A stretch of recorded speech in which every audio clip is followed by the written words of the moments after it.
Welcome back here to the floor in Seattle. We are winding down PAX Prime in the North American Regionals. The games have ended. I'm MonteCristo, and with me is a very special guest, the Vice President of eSports at Riot, Dustin Beck. I'm very happy to interview him. And so let's start the interview talking about your position at Riot. What are your daily responsibilities, and how did you become the Vice President of eSports? Sure. Well, daily responsibilities and kind of weekly are just, we're investing a lot in building out League of Legends as a sport. Everything from these events that you guys are seeing now to reinvesting in our rank system to make ranked more fun and more relevant for all of our players, to amateur tournaments. Everything that we're doing is building this up as a sport. We want to create aspirational paths for all of our players at all levels of the game, and we're fired up to do it. Everyone loves coming to work and kind of building out a sport from the ground up. You guys this weekend have had, as Freak would put it, a phenomenal production, and this has been such a step forward, I think, for esports. Is Riot pleased with what happened here in Seattle? We're happy with what happened in Seattle. This was a great event, and we're all excited about it. But we're never satisfied at Riot. We want to continue to one-up ourselves and deliver awesome content for our fans, and so. We're fired up that nothing went wrong and it was a successful production, but we're really setting our eyes now on the World Finals and making that a bigger and better experience for everyone. So speaking of the World Finals, is there anything that fans can expect? I'm sure you're going to raise the bar again for the World Finals. So is there anything you can talk about right now about what your plans are? Is it going to be just kind of cleaning up, sanding away the rough edges, or is it going to be a little more than that? It's going to be a little more than that. We have a month now to kind of take our learnings from this event and really build upon that. And furthermore, it's an international event. We have the top 12 teams in the world playing, so top 3 guys at this tournament, top 3 from Gamescom, and then 2 from China, 2 from Korea, 2 from the rest of Asia. And we think that that's going to bring a whole new element of awesome to the event. So, we have that, and then we have some things on our side that we're doing to really just kind of level up on this. We think kind of event to event we're going to make a lot of progress. So for those fans who, I think there's not been a lot of information about the venues you guys are hosting these events in. So I believe, and correct me if I'm wrong, that the playoffs are happening in a place called LA Live, and that the finals themselves are happening in the USC basketball arena. Can you describe kind of these 2 venues and what fans who are going to be attending these finals can expect? Sure. So the World Playoffs are at LA Live, you're correct. It's actually going to be a tented area in the promenade there. And we have kind of all at Chick-Hearn Street with Staples Center as our backdrop. So we're excited about that. It's going to be really cool. And that's going to be more kind of traditional esport format where it's going to be a full day of competition and group stages. And then the Friday and Saturday get down to kind of the quarterfinals. And really the level of competition at that event is going to be something that we've never seen before. We've never had the Korean teams facing off against an M5 and just the level of kind of dedication that all the teams that have made it and all the practice and sweat that they put into this tournament. I mean, everyone is just gonna be laser focused between now and the World Finals. So that event's cool, and then it culminates at the USC basketball arena. It's a 10,000 person arena. We're giving awesome goodie bags to all our fans. These Rise Tryndamere statues that are really cool, and some skins and swag and all that fun stuff. So that's gonna be great. But again, the stage and the production that we're doing there is really going to be kind of one up from what we've done at PAX, and so that's what I'm looking forward to. Sounds amazing. I'm really looking forward to it myself. So we got you. I hope you're in attendance. We got tickets for you. Thanks a lot, Dustin. I'll be happy to be there. We just talked about Season 2 and how that's going to end. So let's talk for a minute about Season 3. Riot has announced some enormous plans for the scene and kind of upping the ante by so much in terms of creating a really stable career choice for professional gamers, including salaries.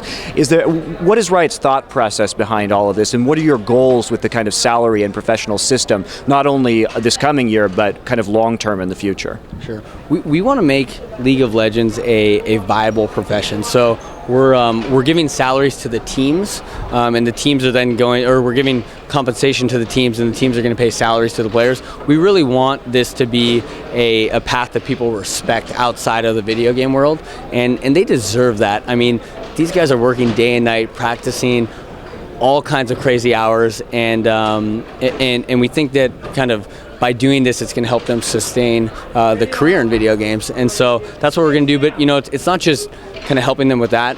By building out this ecosystem in Season 3 with our weekly matches and whatnot, we think it's also going to help create other revenue opportunities for them. We think sponsors are going to be a big source of income for these guys now, seeing them play on this weekly basis with rivalries and HD streaming so the fans can enjoy it too.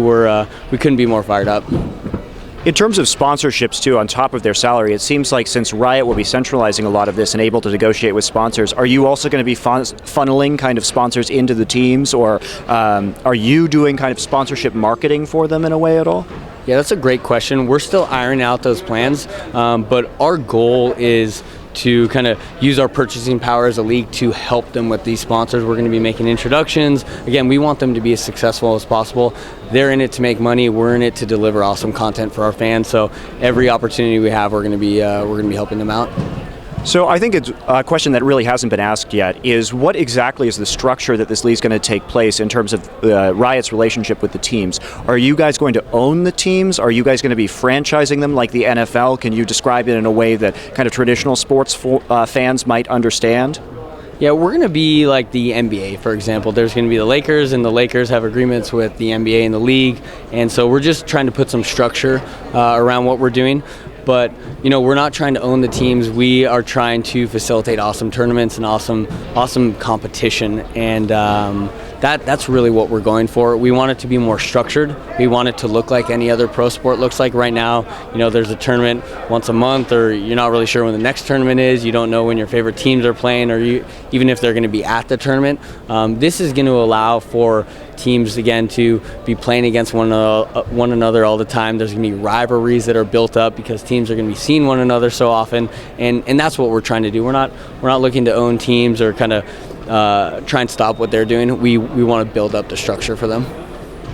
So a lot of kind of older esports fans know about something called the Championship Gaming Series, and recently in an interview with the Dota 2 caster Toby1, JP was the interviewer there. Toby1 was making comparisons between Riot Season 3 and what CGS did, which was kind of artificially inflate the esports market. It put a lot of money into it. It was on satellite TV, it was on DirecTV, and then it kind of crashed and burned. And he was saying that Riot was going to potentially inflate the market by putting all this money into it, and that if it failed and pulled out, all of a sudden the sponsors would go into hiding like they did after the CGS collapse. Or how are you guys going to, what is your commitment to League of Legends in the long haul to make sure that this kind of esports catastrophe doesn't happen again? We are all in on esports. We love it. The game was designed to be a sport, and we expect League of Legends to be around for a decade, if not decades, plural. This isn't going anywhere. Riot's not going anywhere. We love esports. We're all passionate about what we do, and we hope that kind of the proof's in the pudding with our PAX event and with our World Finals and what we're doing with Season 3. We're not going anywhere. We're a lot different than CGS. We're the publisher, we're the developer, and we are the esport organization. And so I mean, that's great news, and it's nice that you guys can, of course, support it because you have another revenue stream, which is the game itself. So, personally, that gives me a lot of confidence, much more so than something that was just banking on esports becoming popular. I also want to talk a little bit about.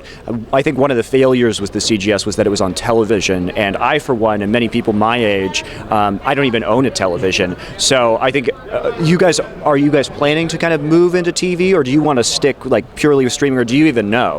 Yeah, I think it's a bit too soon to tell. I mean, as everyone I'm sure is aware, it's on television in Korea, and they had almost 4 million people watching their championship in May, and we expect kind of that many people to be watching our championship in October.